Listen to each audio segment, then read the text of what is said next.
Hey guys, welcome back to another episode of the Crimson Crossover podcast presented by the Field of 68. I'm Christian Sykes, joined as always by Charles Branch and our new host, Michael Harper. How you guys doing today? Doing great, Kristen. How you doing? Good, can't complain. Charles? Doing well, doing well. Man, what a great win Saturday against St. John's. I'm looking forward to talk about it with you guys because as much Bama as I have in me and as much Bama as y'all have in yourselves, I'm still surprised that we were pull one out at Madison Square Garden against what was previously the number 5 team in the country. Yeah, we'll get into the kind of the St. John's breakdown. Overall, just a great Saturday, I think, for Alabama fans in general. You come away with the win in Madison Square Garden versus then rank five St. John's, and then you go and have a home game at night under the lights in football versus LSU. Come away with a win on that one. Um, Also, want to shout out quickly before we dive into the St. John's like recap to the Eyes. Is it Eyes on Red Storm? Eyes on the storm. Eyes on the Uh, Storm podcast that yeah. Charles, just give them a shout out. They stuff from them's been excellent so far. I listened to the podcast yesterday. It's been awesome. I really appreciated David initially, accepting me reaching out for us to do something with Crimson Crossover, talking about the game beforehand, and then his generosity of having me on, even after we won, to be able to talk about, the game and ask a lot of really good questions about Alabama. And he was right. He was in Madison Square Garden and got a firsthand look at these guards, and we're just raving about them. And as you probably heard on the podcast, that they can't fathom another group of guards in the country that's better than Alabama's guards. And we'll put that to the test this Thursday against Purdue because they got some really good guards as well. But really enjoyed our conversation. And as I said at the end of that podcast, really excited that we get to do it again with them next year. They're planning to come to Birmingham. So it'll be fun to keep in touch, and I expect them to go a long way, just like us. So it'll be fun seeing them have success, and maybe we will see each other again on the second weekend, or maybe in the Final Four at some point in this season. Hopefully not, because I don't want to see Rick Pitino in March. I'm going to be completely No, honest. Um, but I think it's a great segue just to go into thoughts of the game.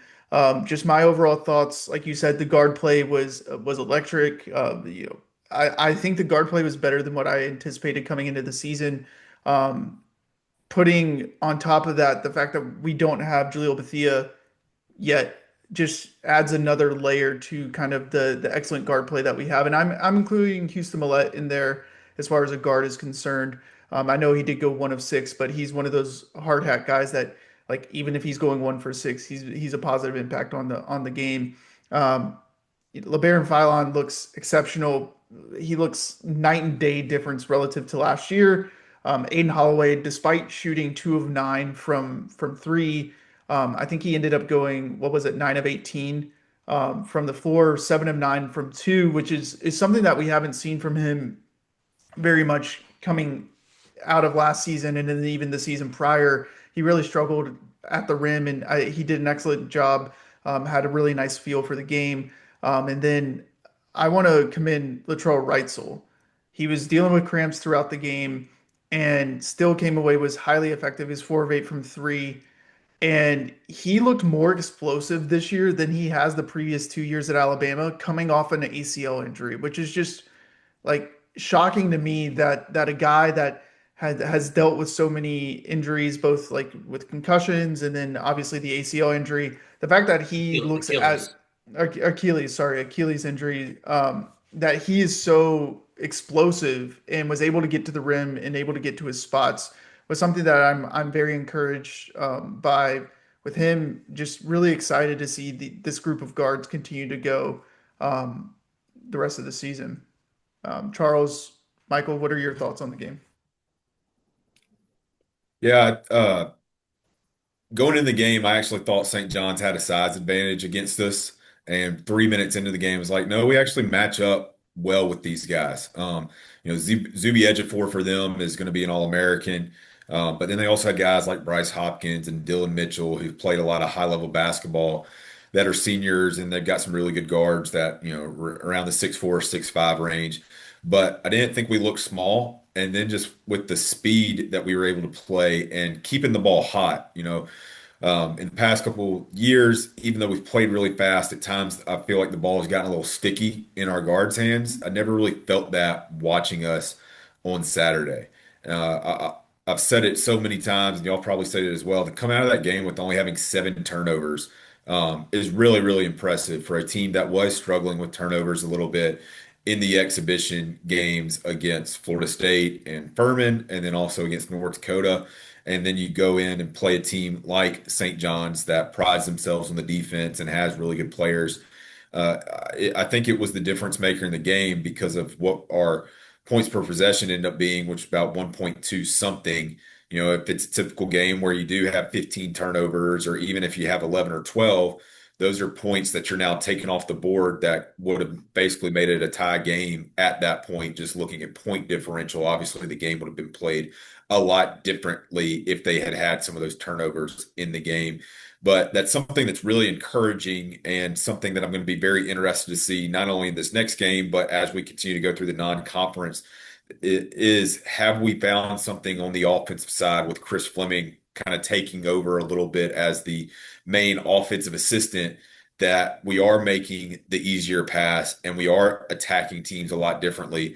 Because you think about how efficient this offense has been over the past couple years, you now get to add 4 or 5 possessions where you're getting shots and you're not putting the ball in the other team's hands, just makes it even more difficult to stop. So, probably saying the same thing that you guys are and other Alabama fans are, really blown away with the performance and really excited about what this team can do, but also wanting to be realistic about these next couple games, that it's tough competition. It's only 2 games in the season and still got a lot of things to improve on for us to have the season that we'd all like to see this team have.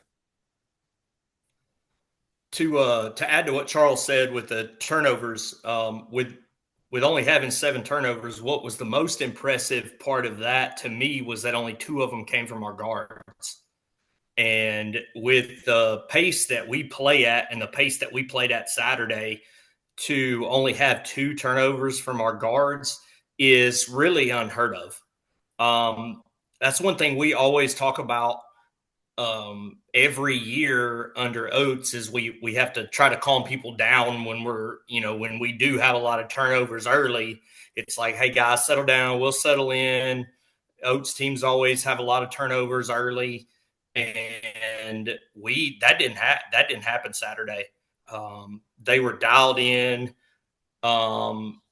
and like you said too, Charles, we matched up with them a little better than what it seemed like on paper, just because you always think, okay, Rick Pitino teams, they're going to be very physical. They're going to rebound really well. They're going to be tough. And you could see that our guys matched the toughness, and they matched that physicality, and they matched the aggressiveness. And really, just the play towards the end of the game where there was a loose ball and we had 2-3 people diving on the floor, and then Reitzel ended up with it and got an and one layup to kind of put the game away. That was Nate Oates basketball. That was what blue collar basketball is really supposed to be about.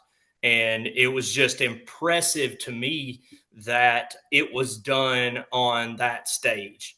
Yes, it's just November, but that was at Madison Square Garden. Everybody knows, everybody's talked about it. Everybody talks about it and calls it the Mecca of basketball. So to do that, to not be intimidated by the atmosphere, and you combine the atmosphere with a legendary coach, combine the atmosphere, the legendary coach, and then a toughness and physicality that your opponent usually plays with, to match that it was just a really, really impressive performance. And what you're talking about with the atmosphere, and having an opportunity to talk to some of these St. John's guys that were at the game, they're telling me, there were certain moments in the game when they took the lead on that three-pointer, when Ruben Prey hit the three-pointers as the clock was expiring, when Aiden Sherrill got called for the push-off on inboundings, that's some of the loudest cheers they've ever heard in Madison Square Garden for a St. John's basketball game. So, like you said, the atmosphere, the intensity that a team like this that's in its second game and still trying to get healthy. We talked Aiden Holloway's first game and Latrell Wrightsl's first game officially back, and you're able to keep your poise and pull it out late as well after surrendering an 11-point lead midway through the second half. One other thing about the turnovers is the guy who led the team on turnovers was Aiden Sherrill with three, and two of those came with the ball never being in his hands. He got called for a moving screen early in the first half, and he got called for a push off when we were trying to inbound midway through the second half.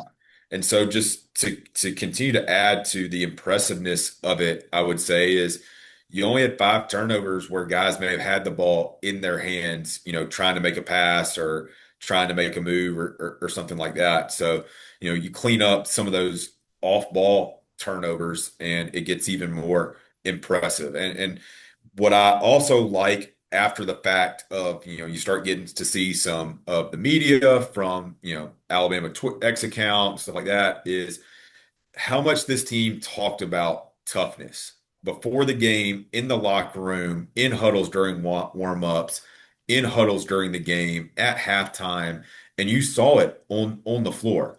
We made a lot of hustle plays or a lot of plays just by our hustle and being able to get a deflection or running the ball down and getting a deflection that leads to an offensive rebound.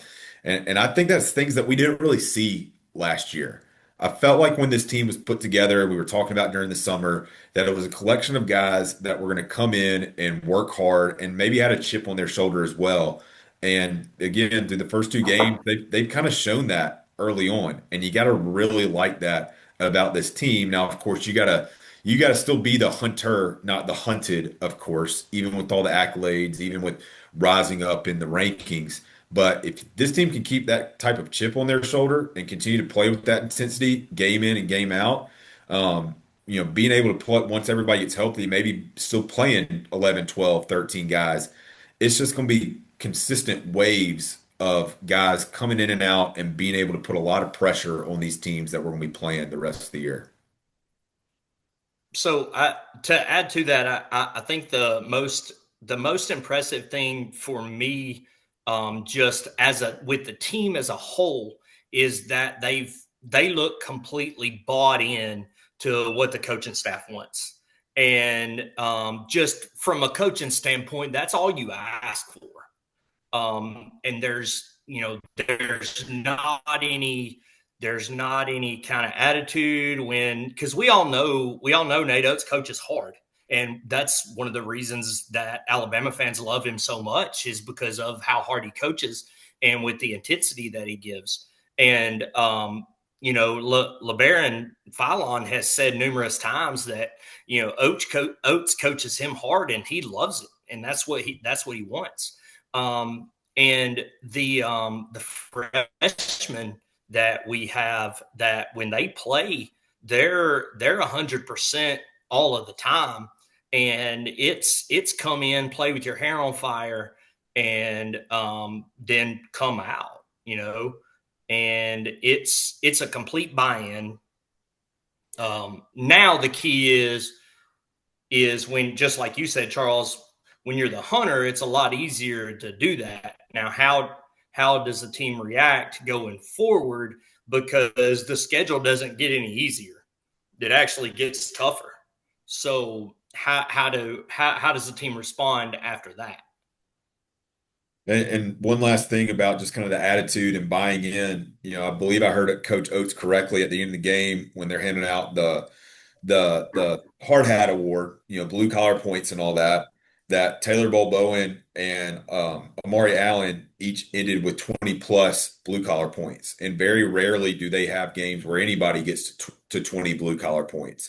So the fact that you have two guys doing it, and it's two guys, one of them being a true freshman, and the other one who really got challenged after the North Dakota game to go get some more rebounds. And they both responded to the challenge. And Michael, like you said, being really bought in, that's really exciting, I think, for this team. And, now how many more guys are going to be able to put 20 plus point blue collar nights up? Because that's going to be great to watch, and that's obviously going to raise the game of everybody else trying to keep up with their teammates and continuing to represent that blue collar attitude throughout the year. Yeah, I think the way that the guys respond, both Taylor Bowen, he had 17 and 9, and just kind of the intensity that he played with. And then like you said, the freshmen. The freshmen, I don't think I've seen any freshman, like a group, maybe like one freshman from a freshman class play the way that these guys are, but the group of the three of them, like, I mean, Davion Hannah, I know he got hurt, but I mean, he tried to dunk on a St. John's player. Like there's no fear in these guys' eyes. Like when they're coming into play, like Collins, Owen Jaka, he did well when he was called on to do to play because of foul trouble.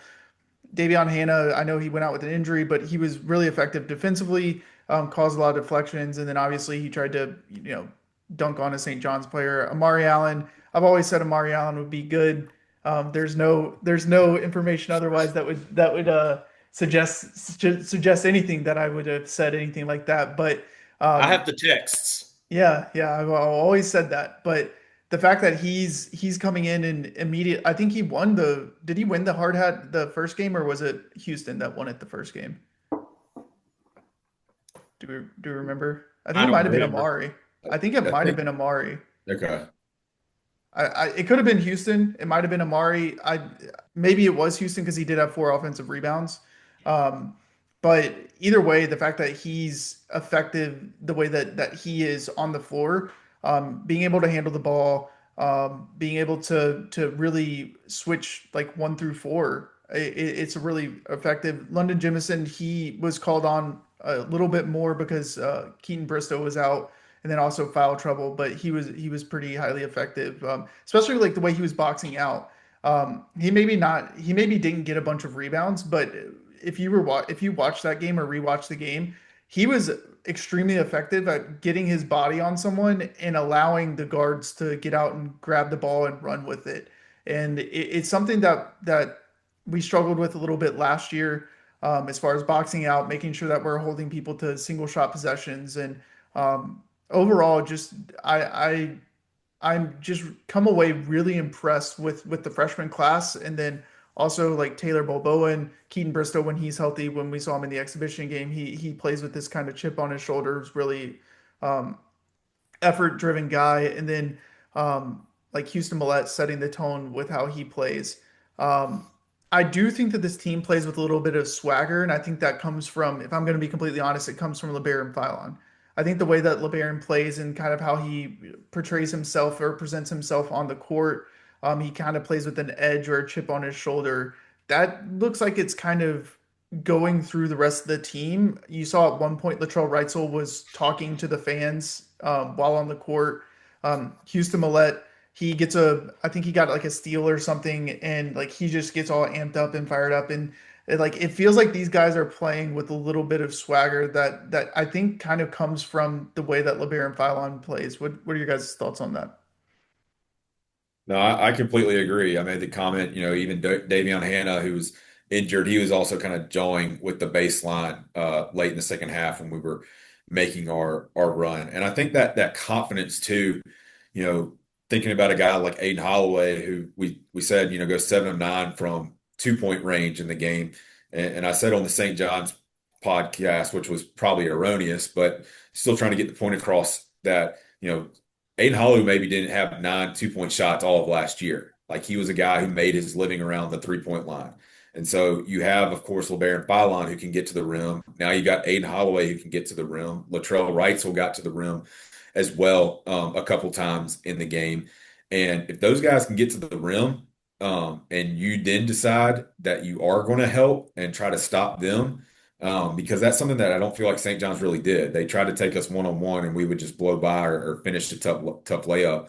But that's how we start really getting teams in a scramble mode, keeping that ball hot like we did on Saturday, just in a different scenario, and maybe get some cleaner looks from three going forward as well. I mean, that's kind of the other thing too, is you got 35 3-point attempts up and you hit 11 of them, which is not a terrible percentage, but I would think Nate Oates and staff, as much as I talked about this being one of the best shooting teams, would expect the percentage on average to be a lot better than just around the 30% range. Houston Millette going 1 of 6, Aiden Holloway going two of 9. But I think that swagger, as you were just kind of talking about on the rebounding side, like the commitment to rebounding and the commitment to be tough and to box St. John's out on the defensive side and the commitment to go run down loose balls and dive for loose balls and get deflections. Like that comes from being fearless and having confidence. And I agree that a lot of that comes from LeBaron Fadlan and how he leads this team. Well, and now that it appears that LeBaron has added a 3-point shot, not just a 3-point shot, but the step back three to his arsenal. That makes him even more dangerous, and it adds to that. It adds to that swagger that he plays with. And it's a lot of fun to watch. But like you said, Christian, the team just seems to feed off of it. When you look at the bench, you had Davion Hannah celebrating like heavily. Aiden Holloway, after he fouled out, was coming off the bench. He had to be pulled off after Reitzel's and one. And it seems like the team is, like Oates said, playing for each other and being happy with each other. Now, the big thing is, can they keep that going forward?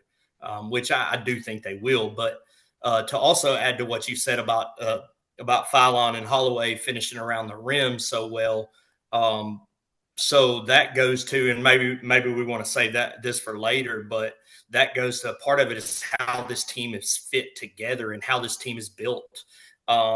There's not for as good as Cliff Amore was and as good as Charles Bediako was in the past, this team has 5 shooters on the floor at all times, except for when Collins Onjeka is on the floor. So there's 5 out at all times. And when we're pick and rolling up top, you can't play drop coverage against us because we'll just pop and Aiden Sherrill or Noah Williamson will have a chance to knock down the three. So that's part of the reason that we're finishing easier around the rim, in my opinion, is because it's an open rim. It's the paint's not clogged. There's no way to clog it unless you just want to do what BYU did in the Sweet 16 and cut off driving lanes, but then you leave shooters open. So there's not a lot of ways to defend our offense right now. And I felt like we made the easy pass a lot of times too, maybe relative to what we've seen Alabama do in the past with its drive to the basket, swing it to the corner, or a cross court pass or anything like that. Michael, you can help me with my terminology if I get it wrong, but I feel like we hit, Aiden Sherrill on a couple, pocket passes kind of in the lane and stuff like that. Right. Obviously, we hit Taylor Bowen late in the game on a lob on a drive when Zuby Ejiofor and St. John's did make the decision like, hey, we need to do double the guy who's driving the basket and see if we can get him to stop.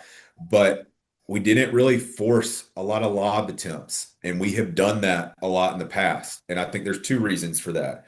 One is trying to make the easier pass, but 2, like you said, if the screener's a Noah Williamson or an Aiden Sherrill, well, they don't necessarily have to roll to the basket. They can stay out on the perimeter because they're as much of a threat there as they are, dunking the basketball on a lob or a pass, when Fadlan or whoever is driving to the basket. So it is putting so much more pressure on the defenses and continuing to space teams out and keeping the lane open so that we can attack and do the things we want to do. Right. And what you were getting from St. John's was switches. They were primarily switching, and that was one of my kind of keys to the game before, is because they want to switch. They would switch 1 through 5. And so when you switch 1 through 5, you're getting your guard on a big at times, and so it's a little easier to get a step, for a guard to get a step on the big. And you saw that a few times too, with Aiden Holloway finishing, just because he was so much quicker getting into the paint. And that was something that you kind of saw from. I felt like that was a key too, because the way we have seen Rick Pitino, a Rick Pitino team against the Nate Oates team twice now, and they both times that they played, I believe that they held us to a season low 3-point attempts, and so you kind of felt like that they were going to try to run us off the line. And so finishing around the rim was going to be really important. It was impressive that we were able to get off that many 3-point attempts. But I also think that has a lot to do with the pace we played at. Just because they weren't able to really muck it up at all. That's usually when teams try to run us off the free throw line. They kind of try to dirty up the game, try to get physical, try to kind of hold the guards, get real handsy. They weren't able to do that because of how fast Phylon and Holloway were at getting downhill. Also, the ball didn't stick, right? Like Yes. no issues like with Mark Sears, but the ball had a tendency to stick a little bit when it was in his hands. Whereas, like, you look at the game versus St. John's, the ball was moving. It didn't. There was no stagnant offense, even in our half court sets, which I was kind of impressed with. Like, we've struggled in the past with like playing in our half court offense, and it didn't look like we had any problem, getting into a set and being able to run our offense regardless of what they were throwing at us. Um. Again, scoring, like, we can say this. We can say this every year about a Nate Oates offense, but you're scoring 103 points against a Rick Pitino defense on the road is beyond impressive. While only shooting 31% from three. Yeah. Yes, and that was another thing that was so impressive to me, is it wasn't just like we did what we did against BYU, where we hit, 18, 19, 23s. It was, we were running good offense, getting to the rim, finishing at the rim, and we still only shot, I've got the box score pulled up right here, but I've got it on individual. I don't remember how many total free throws we shot as a team. We were 14 of 22 yeah. from the free throw line. So it's not like we shot 40 plus free throws like St. John's did either. So just the offense looks so much more crisp, which is kind of, if you think about it, crazy to say, just because of how good our offense has been the last 2 years. You really don't think that the offense can be much better, but it looked that way. It looked like one of the most impressive offenses I've ever seen. From a college basketball team. Yeah, and let's quickly just talk about the differences between the last year's team and this year's team. And Michael, you've been kind of looking a little bit on film. We can quickly talk about that, and then we'll need to get into the Purdue breakdown. So if you want to talk a little bit about what we're seeing differently this year versus last year. Sure. So one thing I said earlier was that we play a lot more 5 out. The last couple of years, the last few years, we've had you have our big or our 5, our center, so to speak, in what's called the dunker spot near the block. It's kind of behind the block to the side, and we've come up there to set a ball screen, and a lot of times the defense is playing some sort of drop coverage or hedging against us, and there's still some of that now, but the difference is we're spaced. Aiden Sherrell's in the corner, or he's on the wing or in the slot. So there's more five out. So there's just a threat to shoot the three from all five players on the court. So usually there's no defender in the lane. So the us able being able to get to the rim and finish, it's an easier finish because typically you're going to have a smaller defender right there on you. So that's one of the differences. The other difference is there there seems to always be an answer for what the defense does. So if the defense is hedging the ball screen, then we'll short roll. Or if the defense is dropping in drop coverage, there's a pop by the big because he can shoot the three. Um, there's um, there's more movement too from the wings, from the guards, just whether it's replacing from the wing to the corner just to get movement. So there's some small nuances that are different.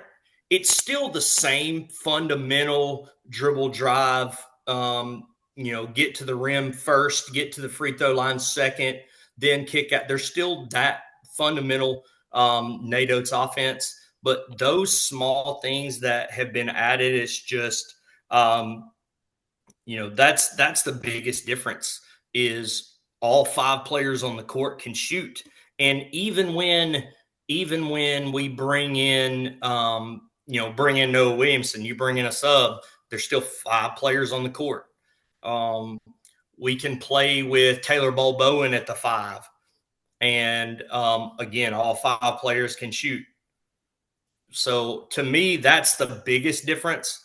I'll find some more when we get more film on us, and when we play more games. There'll be more to see of what's the difference between last year and this year. And then, like you said, the ball doesn't stick as much, and that's not so much an X's and O's deal as it is players are bought into really moving the ball and not having to. Not saying I'm not saying anything bad about last year's players. That's not what I'm going for. It's just we seem to be more bought in of keeping the ball moving and it not sticking. When you were watching it, do you also feel like we took more shots than I feel like I've at least seen a NATO's offense that could still be classified as at the rim, but I thought we took a lot more floaters where we got at least 2 feet in the paint and hit a floater, or got 2 feet in the paint, 2 feet in the paint and went up right around the restricted arc. I just felt like we took a lot more of those shots than I'm accustomed to seeing an Alabama team take, which also kind of took away maybe some of those over dribbling problems that teams in the past had when they were trying to get a layup and got probably under the basket a little bit too far and got a shot, sent into the stands because of a big guy being there to block it. Yeah, absolutely. And one thing that opens up is the lob that opened up the lob towards the end of the game to Taylor Bowen, because it looked like Holloway was going to take a floater, a little scoop layup, and then he just ended up lobbing it. So we were, and part of that is, like I talked about earlier, to always having an answer to what the defense is doing. And it looks like we finally said, you know what, defenses are, when we do drive, defenses are kind of sitting at the rim. So let's just get rid of the ball a little bit earlier. It's still not a mid-range shot. It's still a paint shot. And it's still getting the ball into the paint, which is the fundamental basis of the entire offense. It's just you're getting it a few feet farther away from the rim. And it's also something that Holloway kind of has to do with his size. And it's something that LeBaron Philon is really good at. So why not go ahead and use those strengths? And again, we've said this before too with the whole mid-range thing. I mean, so LeBaron took one in, and it was at a big moment. It was kind of a stop and pop. And I watched Oates when you saw it, and you saw Oates, clapping like he always does, and then trying to get the team to get a stop next. And we've talked about that before, is that with those shots, if you can prove that you can be 50, I think it's 53% or better from that spot in the floor, Oates doesn't have an issue with it. So maybe that's something to look out for later. I'm not sure. But just throwing that out there a little bit. Yeah, I mean, Nate's never gonna. We talked to Ryan Pannone about it, and I feel like I said this last year too. Like Ryan Pannone, when we were talking to him, he was like, Nate's never gonna be upset with you for taking an open shot, even if it is a mid-range shot. Now, will he educate you on, you know, the efficiencies of certain shots or the inefficiencies of certain shots? Absolutely. But if it's an open shot, take the open shot. And I think that gets lost a lot of times with Alabama fans, and maybe not even just Alabama fans, but like people that see this Alabama team or see a NATO coach team in general, like, oh, they don't shoot mid-range shots. Say NATO hates mid-range shots. NATO doesn't hate mid-range shots. NATO hates inefficient shots. If you're efficient at making mid-range shots, take the mid-range shot. If you're inefficient at it, don't do it. I feel like it's like a math equation, right? Um, but moving forward, Charles, you had an opportunity to sit down with Delphi Brackets or Delphi Bracketology, which is a high school bracketology group out of Indiana that does bracketology. Talk to us a little bit about your conversation with Brian. I think he's the probably I classify as the founder, the teacher that is the host or the responsible party for this high school club. Yeah, and we talked about it a little bit. I won't give it away because our cross court episode will be coming out as well. But obviously, very high on Purdue, like many people are on Purdue, having them, as high as number one to start the year. And some of the polling, as everybody sees now, they've dropped to number two after their game against Oakland, where they probably didn't beat them like they should.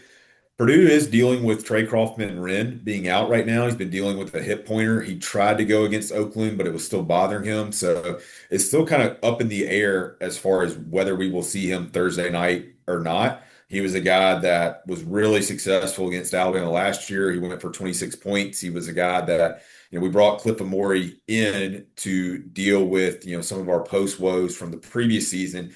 And when Cliff wasn't in foul trouble, he did do a very good job against him, but he got in foul trouble, and CJ Cox hit those back-to-back-to-back threes and completely flipped that game, where Purdue would end up cruising to a nine-point victory in that game. I think when you look at Purdue, it obviously starts with Braden Smith. Braden Smith he's a senior. This will be his third game against Alabama. And when I was going through just kind of looking at Braden Smith and some of his statistics, not only can he score the ball, he's a guy who averages about 13 to 15 points a game, but he also averages between 9 to 7 assists a game as well.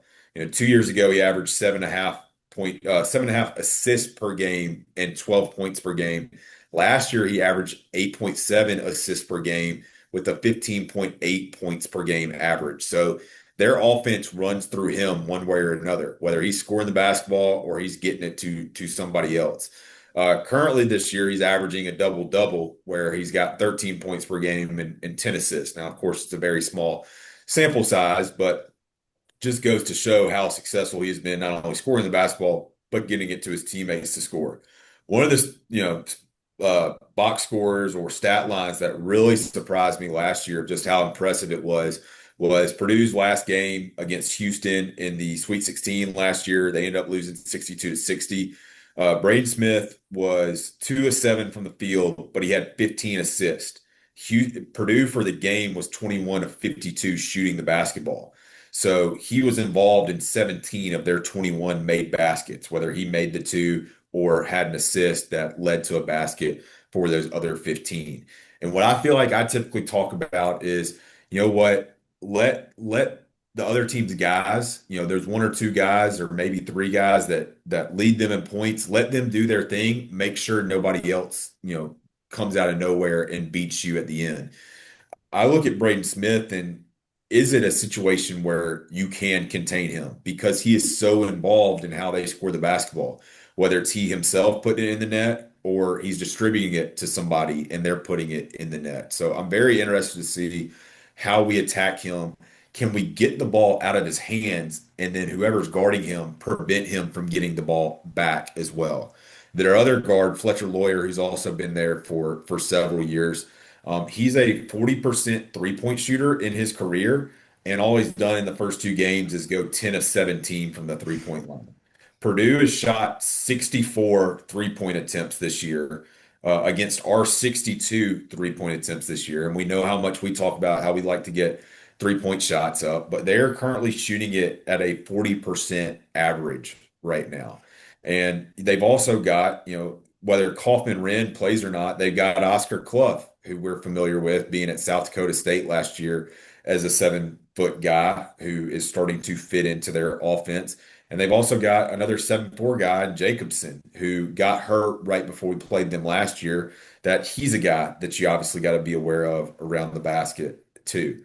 And with all those guys that we've talked about, and a lot of those guys who played for Purdue last year, the guy who beat us, CJ Cox, is still with Purdue. And now they've got this freshman, Jack Benter, who's 6'6", and he's 6 of 13 from the three-point line. So they got a lot of guys. They're obviously going to play very physical, be very tough, as most Big Ten teams are, and as most Matt Painter teams are. And so it will be a challenge not only for our guards matching up against some very experienced guards as well, but for our big guys in Aiden Sherrill and Noah Williamson, Taylor Bolboa, Collins and Jaka when he gets in the game, you're gonna have to you're gonna have to have probably at least two of those guys on the floor at all times, especially if Kaufman Wren is going to play. Hopefully Taylor Bolboa is matched up against Trey Kaufman Wren, and you're gonna need Aiden Sherrill and Noah Williamson to be able to hold their own against Oscar Clough. Um, but it's a very good team. Last year when we played them as well, we talked a lot about turnovers and stuff like that. We only turned the ball over 8 times against Purdue last year, but we only forced them to have 3 turnovers. And as much as the ball is in Braden Smith's hands, he is a guy who will turn it over 2 or 3 times a game. So, can you get into him? Can you force them to turn the ball over more than just 3 times in a game? And can we hit our three-point shots to either match Purdue or exceed Purdue like we did 2 years ago when we were 19 of, what were we, when Zach Edey was there? We were 19 of 46 from the three-point line. They were 8 of 18. In that game 2 years ago, Edey went for 35. Braden Smith went for 27. It was another game where we had a lead late in the second half. Purdue pulled away late up in Canada. But it's another game where we are going to get tested early, and we're going to continue to learn a lot about this Alabama team in all facets. As good as our guards are, it's another test to see how good are these guards really the best in the country.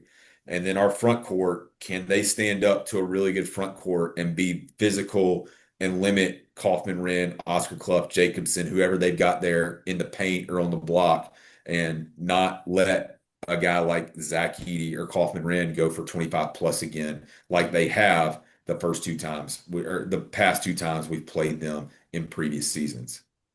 Yeah, I think the big key for Alabama in this game is can they defend without fouling?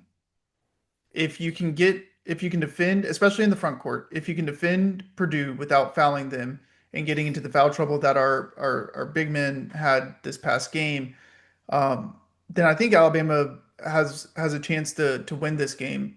Not, I wouldn't say easily, but a better chance than would it be if you put them on the line 40 times, right?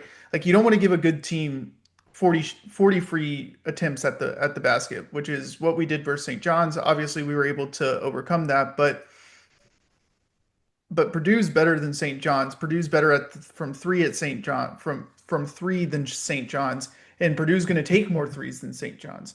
Alabama had a plus 15 point advantage from 3 point line versus St. John's. That's not. I don't think that's going to be the case unless Alabama's just shooting lights out versus Purdue. So being able to defend without fouling, and I think another big key is whether or not I don't expect Bristow to be able to play, but if there's a chance that you could get Keaton Bristow back in this game, it'd be huge for this front court being able to defend Trey Coppin-Rin so that you're not having to put Bo Bowen in there and have him play 30 minutes a game, which I think he can do, but like being able to have another body that you can throw at him and maybe wear him down a little bit, I think is going to be pretty critical in this game.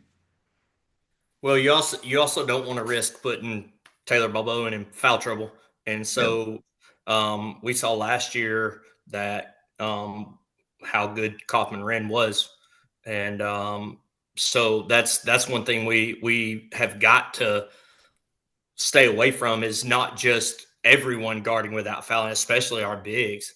Um, to me, the key too in this game is going to be pace, and it kind of was.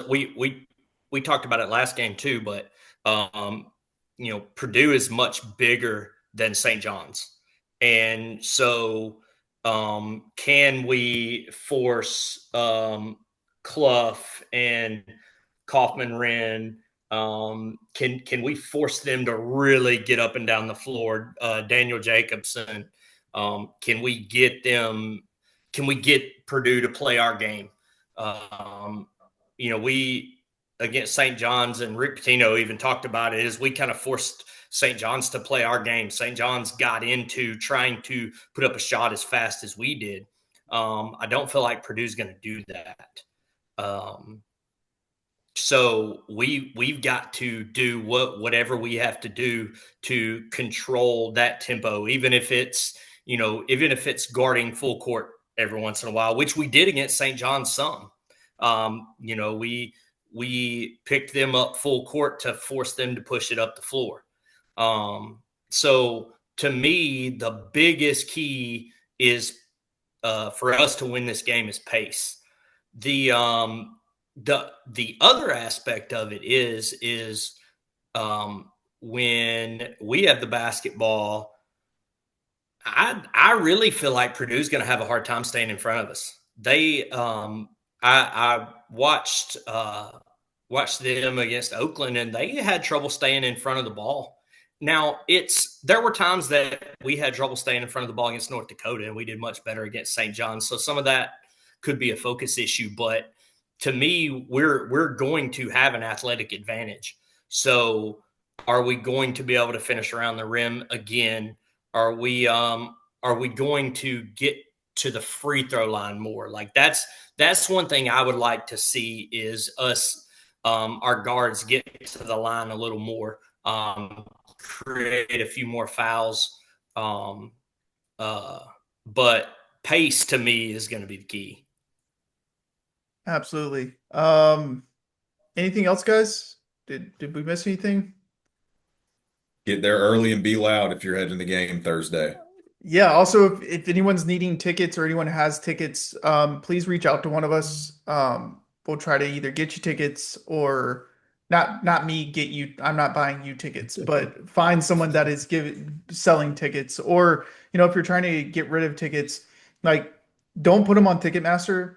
I don't expect there to be a large Purdue contingent, but I hate when opposing fans come into our house and are making noise. So if you have tickets that you're trying to get rid of, reach out to one of us.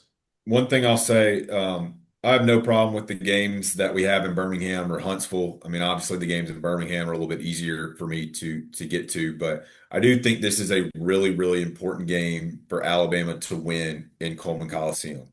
As much as we can talk about, how hard our scheduling is, I think we still would like to see some of these games be in Coleman Coliseum, not just all neutral sites.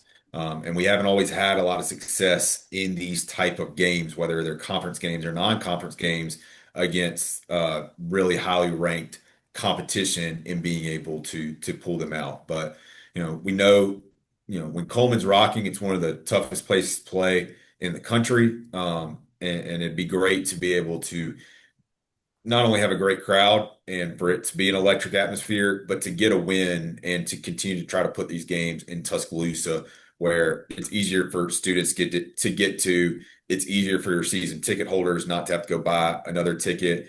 And of course, it's where the university is. So it's just nice winning in your backyard than having to go to Birmingham or Huntsville for these bigger games and having to do it.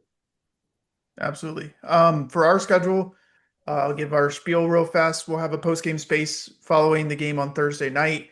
We'll have a podcast coming out next week, only previewing the Illinois game because there's only one game next week. And then we'll have a post game space following the Illinois game. We have the Blue Collar podcast with Michael Southern and Emily Smar. I think they're actually recording the same time we are, or at least tonight. That I assume will come out either tomorrow or Thursday. We have the Crimson Crossover podcast, Cross Court, with Charles, who you see here. That's with Delphi Brackets this week. And then we already have the Illinois ready to go for next week as far as the guests. So we'll preview that. We have this podcast, obviously. If you like football, we have the M3 show, the Tide Machine. If you like baseball, we have the Weekly Joe. And if you like golf, we have golf adjacent. So a lot of stuff going on at Crimson Crossover. Really thankful for all the support that we've been getting for all of the shows that we have, and would love to continue to have the support from non-podcast point of view. Michael's got the Harper breaks down. Is it breaks down X's and O's or breaks down film? Yeah, it's Harper Breakdowns XO. Yeah, where Michael is going to be doing all. I mean, you can talk about what you're going to be doing on that. So all I'm doing is taking clips and I'm kind of showing people what we do on offense specifically and kind of showing it from a coach's perspective, what we do on offense, what we do on defense. I'll throw in some highlights and some box scores and some stats, but everybody can look at that. So I kind of want to just highlight specific plays and specific terminology just to, not that I know more than everybody, but just to help educate some people that want to know. And I'm having a lot of fun with it so far. There's a Twitter, it's Harper Breakdowns XO on Twitter and Instagram and TikTok. So just give us a follow, and I'll do some football every once in a while, but right now we're kind of focusing just on basketball just to get it going. And so you're also doing pregame threads too. Yes, and I'll be doing the pregame threads on there as well. Yeah. So lots going on at Crimson Crossover. Again, excited and thank you for all the support that you're giving us. With that, I think we're good to sign off, and we'll talk again soon. Roll Tide. Roll Tide. Roll Tide.